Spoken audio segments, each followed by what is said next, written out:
आपण solid state हा topic discuss करत होतो. आता ह्यामध्ये आपण डिफरन्स बिटवीन क्रिस्टलाइन सॉलिड आणि कोणता सॉलिड बघत होतो, अमॉर्फस सॉलिड. मग crystalline solid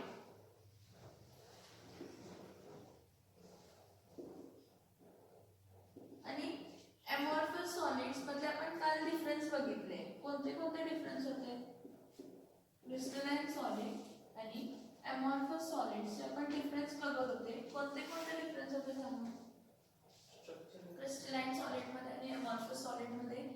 crystalline solids are those solids in which the constituent particles are arranged in a definite geometry, in a definite geometry and in a repeated manner. Amorphous solids are those solids in which the constituent particles were not arranged in a definite geometry. त्यांची geometry definite नव्हती म्हणजे repeated manner चा संबंध येणार नाही. मग crystalline solid मध्ये जी काही अरेंजमेंट होती ती लॉंग रेंज ऑर्डर होती. लॉंग रेंज ऑर्डर होती म्हणजे जिथपर्यंत आपण बघू तिथपर्यंत ते काय असणार आहे, कंटिन्युअसली अरेंज होत जाणार आहे. आणि अमॉर्फस सॉलिड्स कसे होते तर शॉर्ट रेंज ऑर्डर होती. शॉर्ट रेंज ऑर्डर होती म्हणजे थोडेच कॉन्स्टिट्यूएंट पार्टिकल्स रिपीटेड होते, बाकी काय कॉन्स्टिट्यूएंट पार्टिकल रिपीट नव्हते आणि होतही नाही. ठीक आहे. त्यानंतर म्हटलं की crystalline solids have definite and characteristic melting point. हे आपण का म्हटलं तर क्रिस्टलाइन सॉलिड मध्ये कॉन्स्टिट्यूएंट पार्टिकल्स परफेक्टली अरेंज असतात. क्रिस्टलाइन सॉलिड मध्ये कॉन्स्टिट्यूएंट पार्टिकल्स जे असतात ते परफेक्टली अरेंज असतात आणि परफेक्टली अरेंज असल्यामुळे ह्या दोघांमधली स्पेस वाढायला पाहिजे, इथून इथं स्पेस वाढायला पाहिजे, इथून इथं स्पेस वाढायला पाहिजे, इथं स्पेस वाढायला पाहिजे.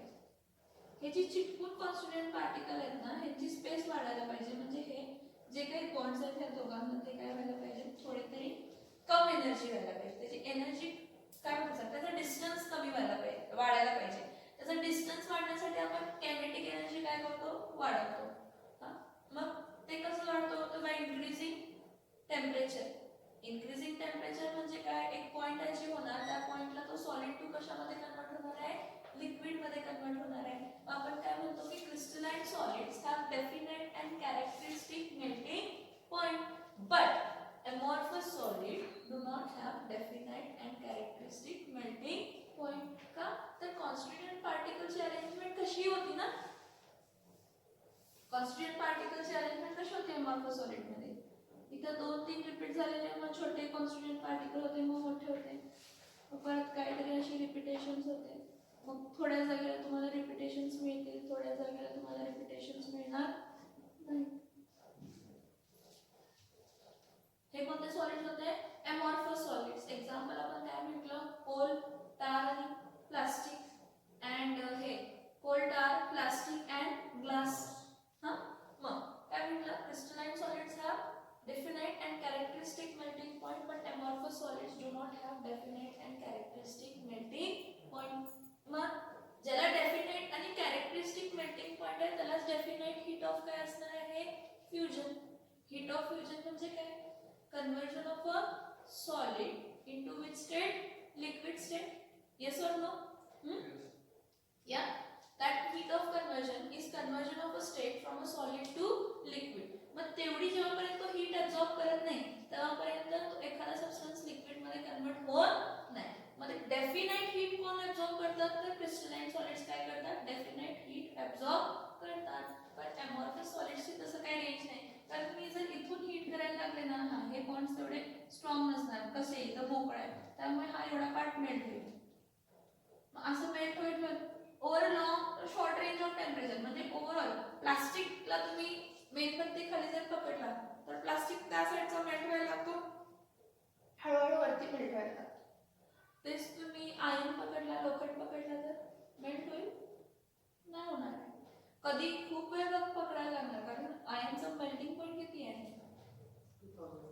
2000 डिग्री सेल्सिअस. समजते का?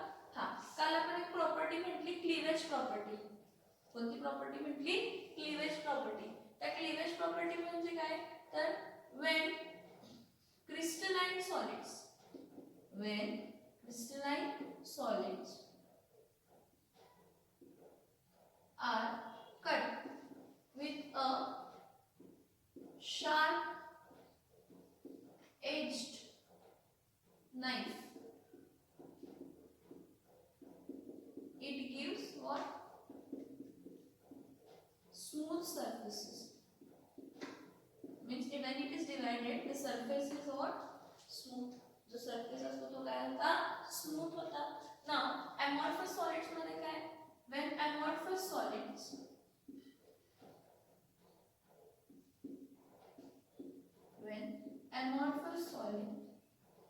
are cut with sharp edged knife म्हणजे धारेदार knife. When it is cut with a sharp edged knife, it gives which surface? It gives rough surface. कसला surface देतात ते? rough surface. समजतंय का? ही ह्या प्रॉपर्टीला कोणती प्रॉपर्टी म्हणतो? Cleavage property. कोणती प्रॉपर्टी आहे? Cleavage. When you are cutting a surface of a substance and if you get a smooth surface जर तुम्ही एखादा सबस्टन्स घ्याला त्याला कट केला शार्प एज टाइपनं, सरफेस जर तुम्हाला स्मूथ मिळाला तर तो कसला सॉलिड आहे? क्रिस्टलाइन. जर सरफेस तुम्हाला रफ मिळाला तर कसला सॉलिड आहे? एमॉर्फस. ओके. आता एक लक्ष द्या, एक अनआयसोट्रॉपी म्हणून प्रॉपर्टी आहे. कोणती प्रॉपर्टी आहे? अनआयसोट्रॉपी.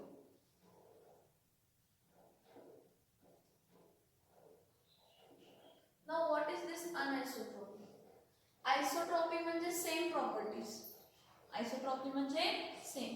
आयसो same, tropy properties, same properties. But which same properties? Some physical properties. Some physical properties like electrical conductivity, then resistance, then conductance. These properties, these physical properties like related to electrical conductivity, resistivity, resistance, conductance, हे जे properties आहेत ह्या physical properties आपण इथे consider करतोय. ठीक आहे. हा रिफ्रॅक्टिव्ह इंडेक्स. कसला index? Refractive index. What is refraction? हा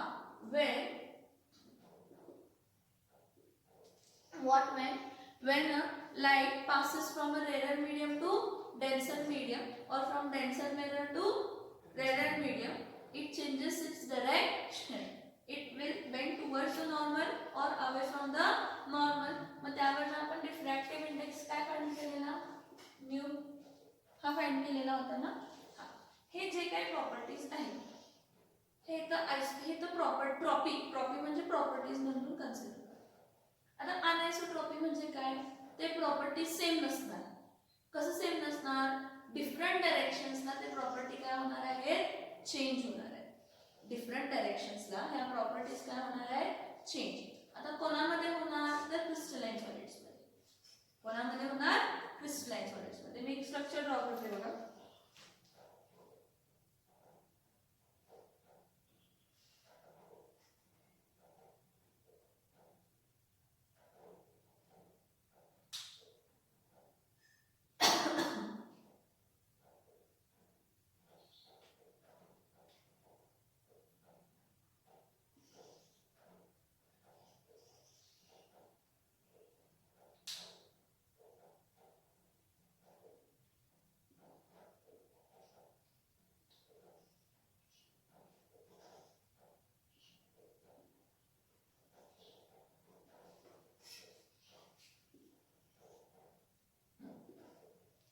अरेंजमेंट आहे कॉन्स्टिट्यूएंट पार्टिकल्सची.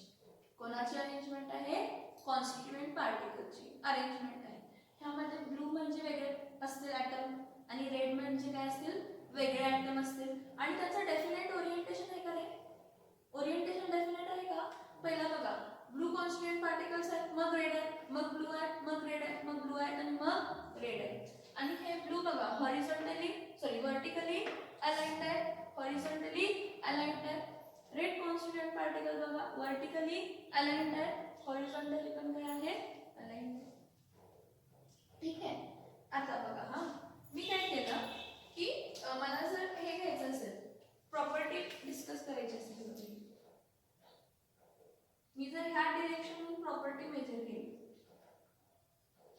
ही डिरेक्शन मी काय कन्सिडर करते MN. ठीक आहे. त्यानंतर मी काय केलं, ही जी डिरेक्शन आहे ह्या डिरेक्शनला काय मेजर केलं, प्रॉपर्टी काय केली, मेजर केली.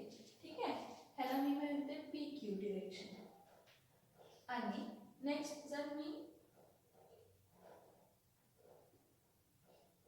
ह्या डिरेक्शनला प्रॉपर्टी काय केली, मेजर केली, ह्याला काय म्हणते AB. मला सांगा ह्या जे काही डिरेक्शन्स MN डिरेक्शनला जे इलेक्ट्रिकल कंडक्टिव्हिटी असेल किंवा रेजिस्टन्स असेल किंवा कंडक्टन्स असेल किंवा रिफ्रॅक्टिव्ह इंडेक्स असेल तो सेम PQ डिरेक्शनला असेल का, तो सेम AB डिरेक्शनला असेल का, नाही असणार का.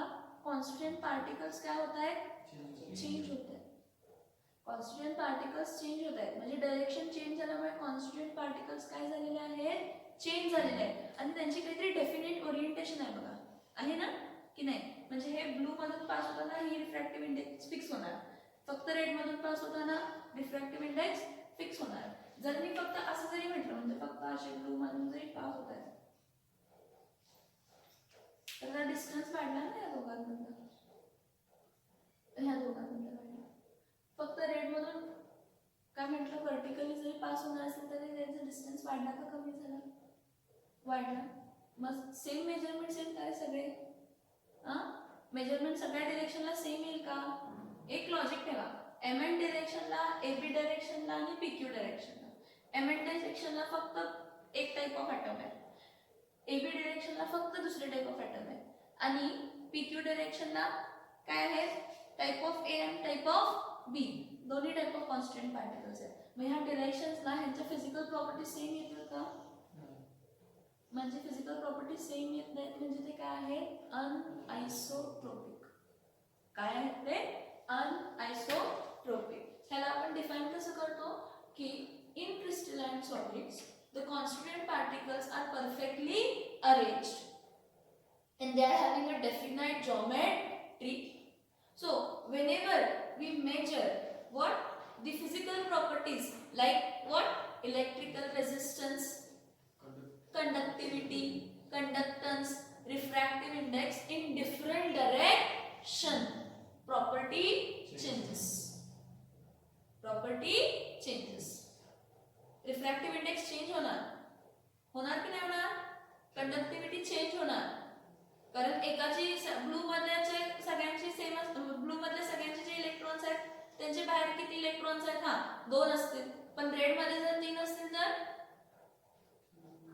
म्हणजे 3 आहेत म्हणजे जास्त आहेत ना बाहेरचे इलेक्ट्रॉन्स, मग कंडक्टिव्हिटी काय होणार आहे, चेंज. मग जर कंडक्टिव्हिटी चेंज होत असेल तर रेझिस्टिव्हिटी पण काय होणार, चेंज. एक सिंपल लक्षात ठेवा, in crystalline solids the properties, physical properties like electrical conductivity, resistance, conductance and refractive index changes in different direction and that property is called as what, anisotropic. त्या प्रॉपर्टीला आपण कोणती प्रॉपर्टी म्हणतो, अनआयसोट्रोपिक. The physical properties like electrical conductivity, resistivity, resistance, conductance, refractive index changes in different directions.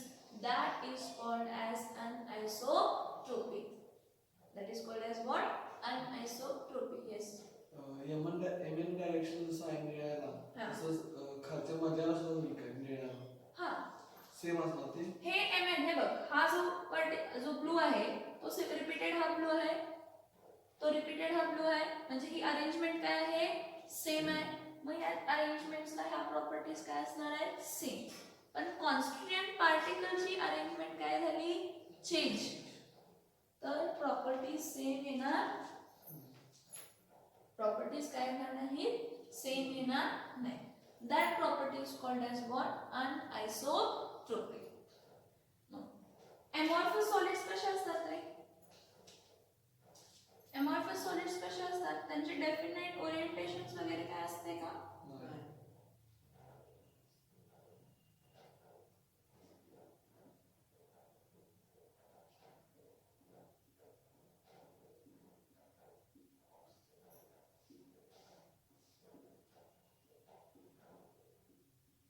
Me randomly हे काढलेले आहेत constituent particles, कारण ते रॅन्डमच असतात अमॉर्फस सॉलिड मध्ये.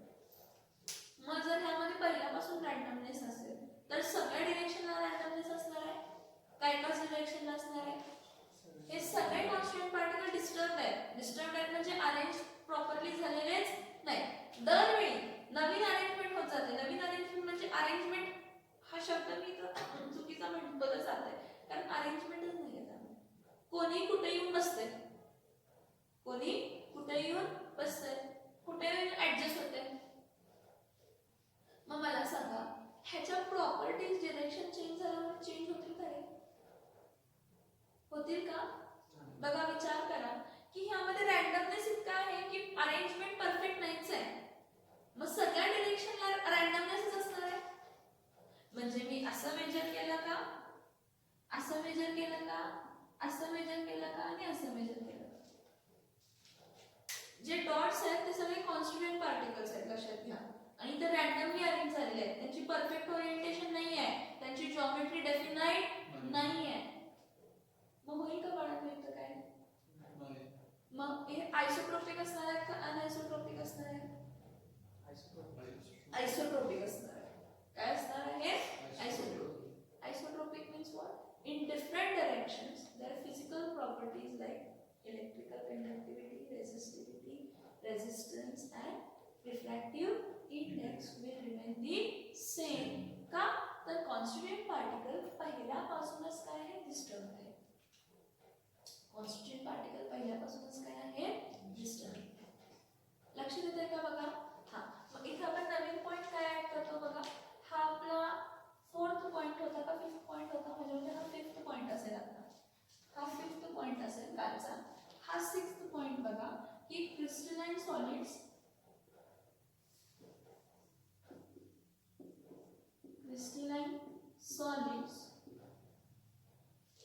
are अनआइसोट्रोपिक or shows anisotropic. Crystalline solid shows anisotropic. Anisotropic means its directions, as its direction changes, the physical properties will change. आणि amorphous solids मध्ये काय येणार? Amorphous solids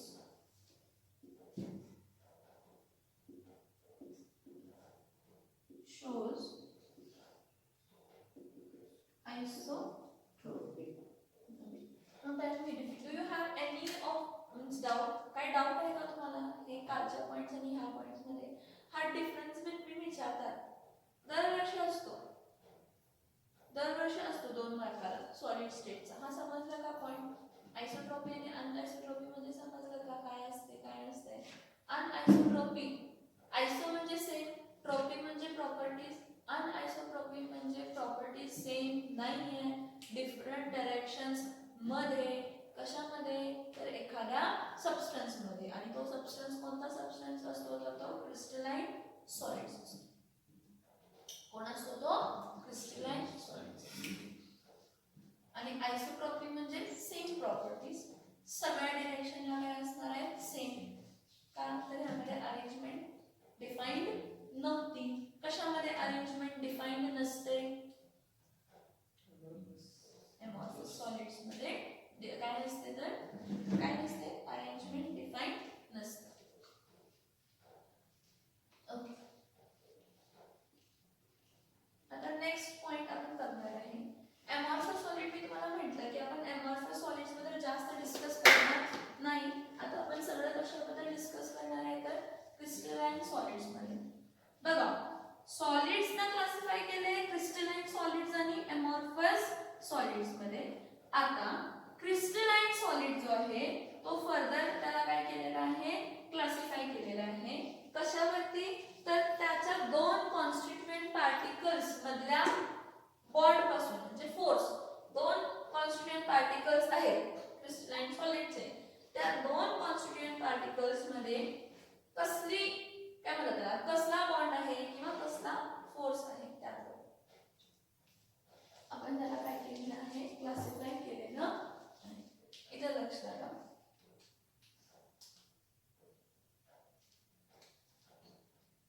क्रिस्टलाइन सॉलिड्स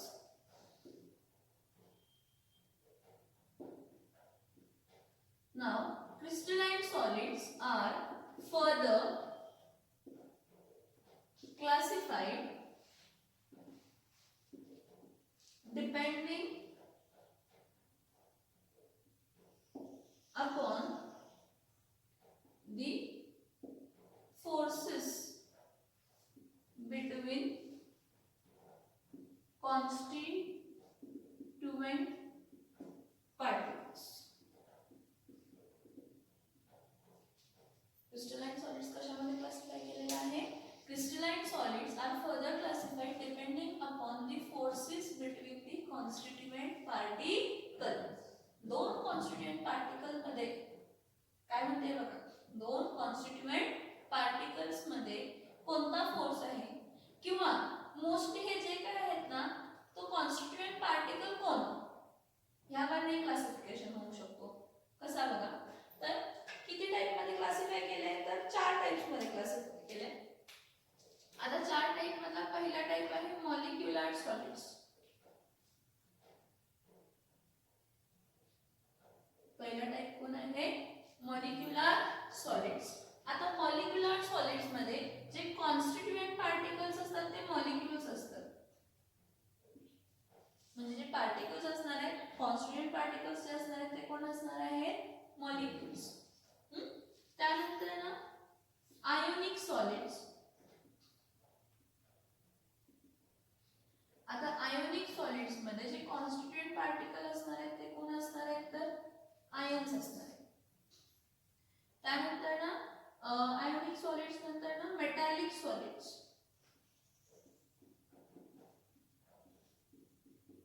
आता metallic solids मध्ये जे constituent particles असतात ते metal atoms असतात. मेटॅलिक सॉलिड्स मध्ये जे कॉन्स्टिट्यूएंट पार्टिकल असतात ते कोण असतात? Metal atoms. कोण असतात? Metal atoms.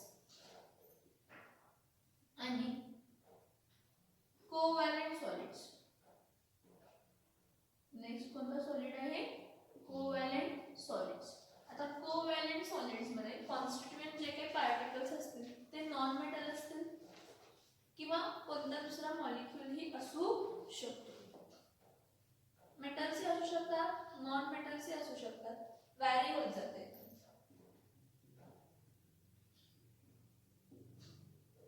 मेटल ॲटम्स असू शकतात, नॉन मेटल ॲटम असू शकतात आणि मॉलिक्युल्स ही असू शकतात.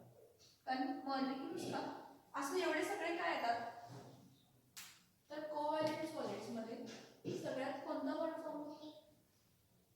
Covalent bond. हे कोव्हॅलेंट बॉन्ड मेटल्स पण फॉर्म करू शकतात, नॉन मेटल्स पण फॉर्म करू शकतात आणि मॉलिक्युल्स पण काय करू शकतात? फॉर्म करू शकतात. तर सगळ्यात पहिला आपण डिस्कस करूया मॉलिक्युलर सॉलिड. सगळ्यात पहिला आपण काय डिस्कस करूया? Molecular solids. Molecular solids. In this, what we say, in the molecular solid, the constituent particles are molecules.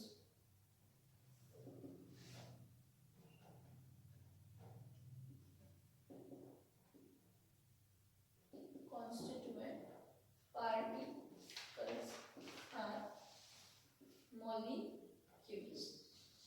Now, हे molecules कोणते असू शकतात? पोलर मॉलिक्यूल असू शकतो, नॉन पोलर मॉलिक्यूल असू शकतो किंवा हायड्रोजन बॉन्डेड मॉलिक्यूल असू शकतो. का माहितीये असं मी म्हटलं? कारण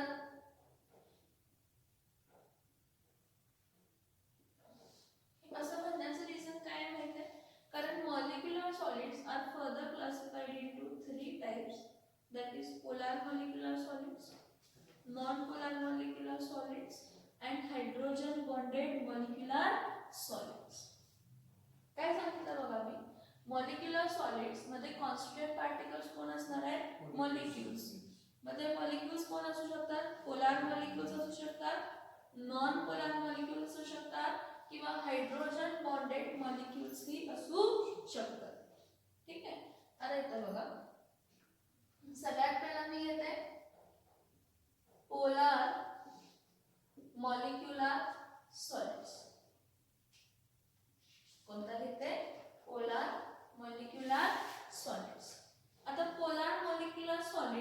म्हणजे काय की असा मॉलिक्युल्स की ज्याच्या दोन जे काही ॲटम्स आहेत त्यामधल्या ज्या बॉन्ड आहे त्यामध्ये काय डेव्हलप झालेली आहे, पोलॅरिटी डेव्हलप झालेली आहे.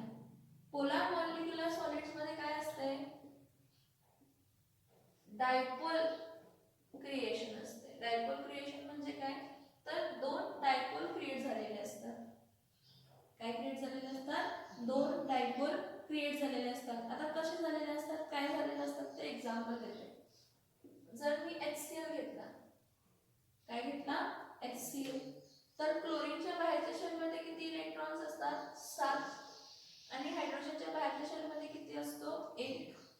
आणि क्लोरीनची इलेक्ट्रोनेगेटिव्हिटी जास्त असते आणि हायड्रोजनची इलेक्ट्रोनेगेटिव्हिटी काय असते, कमी. परत इलेक्ट्रोनेगेटिव्हिटी म्हणजे काय, ability of an atom to attract a shared pair of electrons towards itself in a molecule. एखाद्या मॉलिक्यूल मध्ये एखाद्या ॲटमची कपॅसिटी स्वतःकडे इलेक्ट्रॉन ओढून घेणे, बॉन्ड ब्रेक करणे नाही, ह्याला आपण काय म्हणतो, इलेक्ट्रोनेगेटिव्हिटी. माहिती काय येणार आहे, हा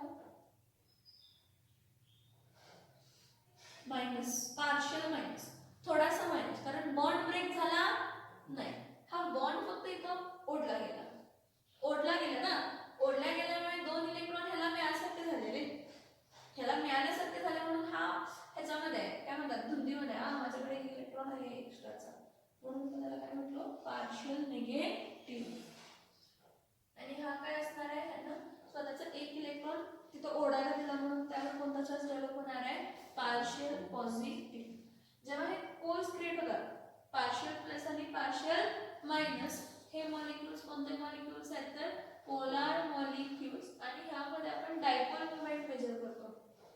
डायपोल, दोन पोल क्रिएट झाले, आपण इथं काय म्हटलं, डायपोल क्रिएशन. डायपोल क्रिएशन्स इथं काय क्रिएट झाली, डायपोल मोमेंट क्रिएट झाली. काय क्रिएट झाली, डायपोल मोमेंट झाली. आणि ह्यामध्ये परमनंट इंटरॅक्शन, जी परमनंट डायपोल असते, जी डायपोल क्रिएट होते ती काय होते, परमनंट डायपोल क्रिएट होते. ह्यामध्ये काय होतं बघा, मी एक H आणि काय लिहिला, Cl, परत एक H आणि काय लिहिते, Cl, परत एक H लिहिते आणि काय लिहिते, Cl. असे खूप सारे मॉलिक्यूल झाले ना, एक मॉलिक्यूल, दुसरा मॉलिक्यूल, तिसरा मॉलिक्यूल. ह्यामध्ये काय असणार आहे, ह्यावर पार्शियल मायनस आणि ह्यावर काय असणार आहे, पार्शियल प्लस. परत ह्यावर पार्शियल मायनस आणि ह्यावर काय असणार आहे, पार्शियल प्लस. आणि ह्यावर पार्शियल मायनस असणार आहे आणि ह्यावर पार्शियल प्लस. काय होणार आहे, एका मॉलिक्यूलचा ॲटमचा पॉझिटिव्ह चार्ज किंवा नेगेटिव्ह चार्ज दुसऱ्या मॉलिक्यूलच्या ॲटमचा जर पॉझिटिव्ह असेल तर तो कोणाला अट्रॅक्ट करणार आहे, निगेटिव्ह. आणि जर निगेटिव्ह असेल तर कोणाला अट्रॅक्ट करणार आहे, पॉझिटिव्ह. म्हणजे तर काय येणार आहे, हा हायड्रोजन पार्शियल प्लस. हे बघा, पहिल्या ॲटमचा किंवा पहिल्या मॉलिक्यूलचा क्लोरीन निगेटिव्ह, हा काय करतो, हायड्रोजनला काय करतो, अट्रॅक्ट करतो, पुल करतो, जवळ येतो.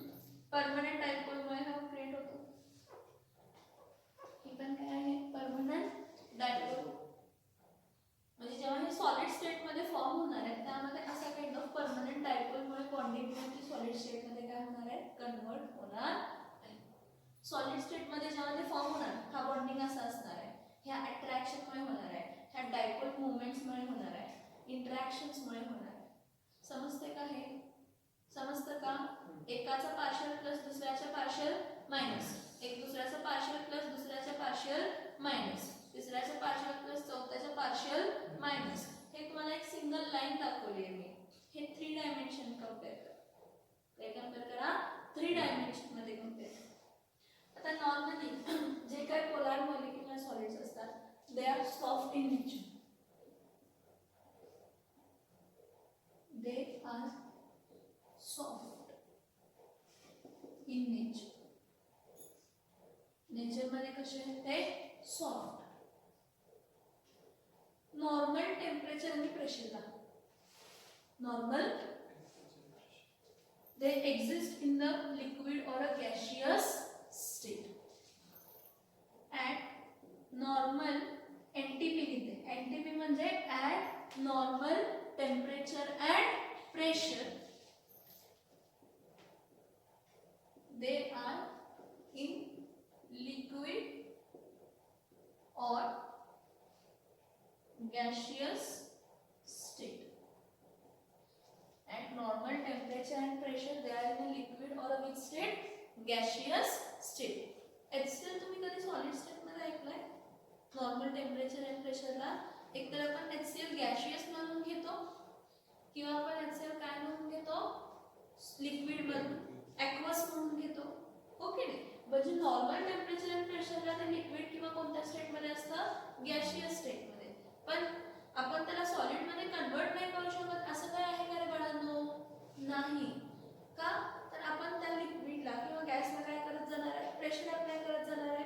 कॉन्स्टिट्यूएंट पार्टिकल्स जवळ आणणार आहे आणि जवळ आल्यामुळे हा इंटरमॉलिक्युलर फोर्स टाइपच डेव्हलप झाला ना दोघांमध्ये. पोलॅरिटी दोन पोल्स जवळ आले, जवळ येत जाणार आणि चिपकून बसणार आहे. हे कधी जेव्हा आपण प्रेशर अप्लाय केले ह्या सगळ्या गोष्टीवर होणार आहे. पण नॉर्मल टेम्परेचर अँड प्रेशरला ते कोणत्या स्टेटमध्ये असतात? लिक्विड किंवा कोणत्या स्टेटमध्ये असतात? तर गॅशियस स्टेटमध्ये. नेक्स्ट बघा, they are bad conductor.